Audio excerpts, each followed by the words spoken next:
Le texte qui nous réunit ce 9 novembre 2024 est tiré de Jean 2, les versets 13 à 22, que nous pouvons intituler « Jésus chasse les vendeurs dans le temple de Jérusalem ». Mes bien-aimés de Dieu, ici est de savoir que tous les ans, les Juifs pieux se rendaient à Jérusalem pour célébrer la Pâque.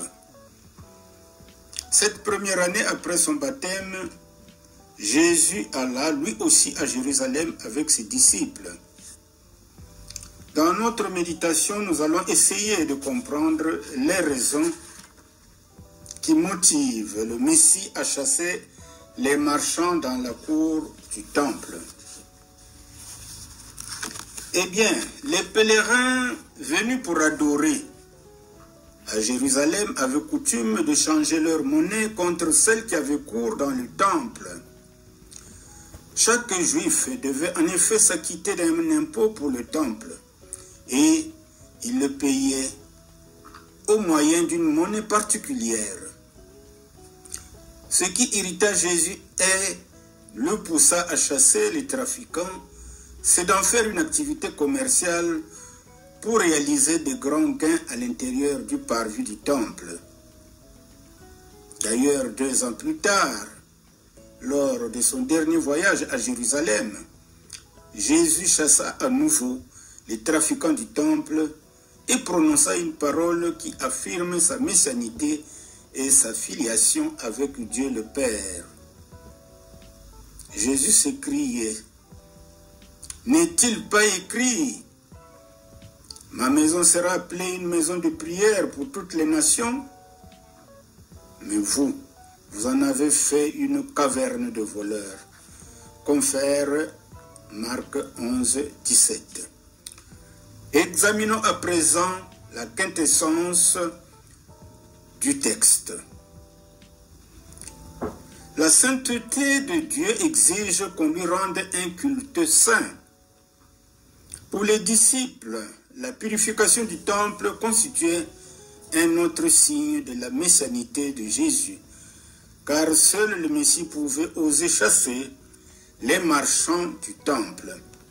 Faire du temple de Dieu une place de marché était déshonorer Dieu, et Jésus est soucieux de l'honneur de son Père. La maison de Dieu avait été conçue comme une maison de prière et non comme un lieu de troc. Marc 11, 17. La question qu'on est en droit de se poser aujourd'hui pour nous, chrétiens, est celle-ci. Est-ce que nos lieux de prière ou simplement nos églises n'ont-elles pas emprunté le caractère du temple de Jérusalem du temps de Jésus? Eh bien, chacun de nous doit observer, apprécier et méditer. Alors, par rapport donc à la réaction de Jésus, qui se réclame fils de Dieu, les Juifs lui posent une question. Quel signe nous montre-tu pour agir de cette manière? Eh bien, Jésus leur dit: détruisez ce temple et en 3 jours je le relèverai. C'est là le miracle que Jésus leur propose. Les Juifs, bien sûr, ne pouvaient pas comprendre à l'instant la signification spirituelle de la réponse de Jésus à leurs questions. Étant donné que les chefs religieux cherchaient des motifs pour l'arrêter, et bien plus tard, ils se saisiront de cette affirmation de Jésus pour l'accuser de s'opposer à la loi de Moïse et à la religion juive.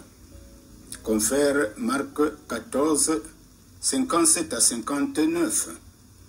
Rappelons-nous aussi de la demande de quelques juifs qui, pour éprouver Jésus, lui exigèrent un signe venant du ciel, notamment ceux qui croyaient qu'il chassait les démons par la puissance de Belzébul. Et Jésus répondit qu'il ne leur sera donné que le signe de Jonas. Luc 11, 14 à 30. Le seul signe que Jésus consentit à donner aux Juifs fut celui de sa résurrection. Sa résurrection a prouvé qu'il est bien le Messie, le Fils de Dieu. Alors voyons pourquoi Jean l'évangéliste, l'apôtre bien-aimé de Jésus, voyons comment il identifie ici le temple au corps du Christ. Dieu habitait dans le temple juif, mais il habitait également dans le corps de Jésus. Aujourd'hui, le corps de Jésus est représenté par l'Église. En identifiant le temple au corps de Jésus, Jean annonce en quelque sorte la disparition du temple juif avec ses sacrifices. Et il annonce en même temps l'apparition d'un nouveau temple spirituel qu'est l'Église ou corps du Christ.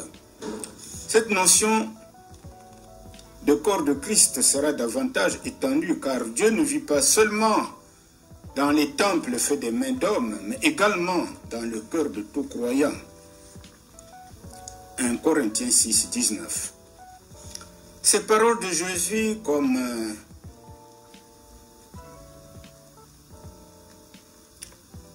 ne furent pas ces paroles de Jésus, disais-je, ne furent comprises plutôt qu'après sa résurrection, comme il l'avait déclaré à ses disciples. Jésus disait, le Saint-Esprit vous enseignera toutes choses et vous rappellera tout ce que moi je vous ai dit. Confère Jean 14, 26. Alors finalement, quelle est la symbolique du mont temple dont Jésus parle ici? En fait, Jésus parle de sa mort et de sa résurrection. Nous l'avons déjà dit. C'est lui qui relèvera le temple, c'est-à-dire son corps, que les Juifs croiraient ou croiront avoir détruit. Il ressuscitera le 3e jour. Le temple deviendra à partir de la Pentecôte l'Église au corps du Christ. Et le chrétien authentique doit avoir conscience qu'il est lui-même le temple du Saint-Esprit et membre du corps de Christ. Éphésiens 5, 30. Par conséquent, tout chrétien est tenu de marcher dans l'obéissance du Seigneur, qui est la vie, le chemin et la vérité. Alors, une question, bien-aimée, dans le Seigneur, ma sœur, mon frère. La question que Dieu peut nous poser après avoir médité ce texte est celle-ci. Es-tu sûr que ton corps est le temple du Saint-Esprit? En d'autres termes, comment gères-tu ton corps?